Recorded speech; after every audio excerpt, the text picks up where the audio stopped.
మనం తినే paneer original fake కూడా తేడా తెలియట్లేదు. సో సిచ్యువేషన్ అంత వరస్ట్ గా ఉన్నాయి, మొత్తం అంతా కల్తీ అనమాట.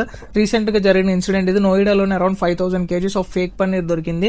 అండ్ సరౌండింగ్ ఉన్న స్టేట్స్ అన్నిటి దగ్గర శాంపిల్ కూడా కలెక్ట్ చేసి టెస్ట్ చేశారు. అరౌండ్ 83% ఆఫ్ ఫేక్ ప్రొడక్ట్స్ దొరికాయి. అండ్ ఈ ఫేక్ పన్నీర్ ఎలా తయారు చేస్తారంటే palm oil, urea, detergent powders ఏదైతే ఇంట్లో వాడతాం అది, industrial whites, starch, factory chemicals, so ఇవన్నీ కాంబినేషన్ లో ఫేక్ పన్నీర్ అనేది తయారు చేస్తారు.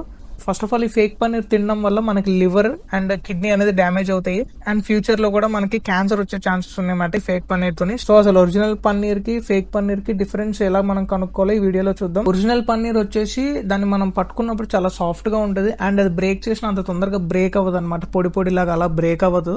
అండ్ ఈ ఫేక్ పన్నీర్ వచ్చేసరికి మనం దాన్ని పట్టుకుంటే అది ఒక స్పాంజ్ లా ఉంటది. అండ్ అది బ్రేక్ చేస్తే బ్రేక్ అయిపోతూ ఉంటది.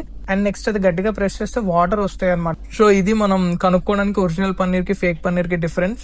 బ్రాండ్స్ లేకుండా బయట అమ్ముతారు చూసారా పన్నీర్, ఆ పన్నీర్ ని అవాయిడ్ చేయండి. అండ్ బ్రాండ్స్ లో కూడాను వాళ్ళు ఇచ్చిన సర్టిఫికేషన్ అండ్ బ్యాక్ సైడ్ ఉంటుంది ల్యాబ్ టెస్టెడ్ అది ఇది అని చెప్పేసి. సో అన్ని ఒకసారి క్లారిటీగా చూసుకొని నేను ఆన్లైన్ లో కూడా చెక్ చేసుకోండి అది వెరిఫైడా కాదా అని. అప్పుడు మీరు పన్నీర్ ని యూజ్ చేయండి. సో ఏదైనా పన్నీర్ని తినేది ప్రోటీన్ హెల్త్ గురించి, సో దాన్ని వీళ్ళు కల్తీ చేస్తున్నారు. అండ్ ఏ ఫుడ్ అయినా మీరు తినేటప్పుడు ఒకసారి 1 or 2 times చెక్ చేసుకోండి. ఏదన్నా హెల్త్ ఇష్యూ వస్తే మాత్రం చాలా ఎక్స్పెన్సివ్ అది. అండ్ ఈ వీడియో కంపల్సరీ మీ పన్నీర్ లవర్స్ కి షేర్ చేయండి. అండ్ మీ ఫ్రెండ్స్ అండ్ ఫ్యామిలీ మెంబర్స్ లో ఎవరైతే పన్నీర్ ఎక్కువ తింటారో సో వాళ్ళకి మస్ట్ అండ్ షేర్ చేయండి. అండ్ ఈ వీడియో నచ్చినట్టయితే మీరు లైక్ చేయండి, షేర్ చేయండి, సబ్స్క్రైబ్ చేయండి. Thank you friends, bye.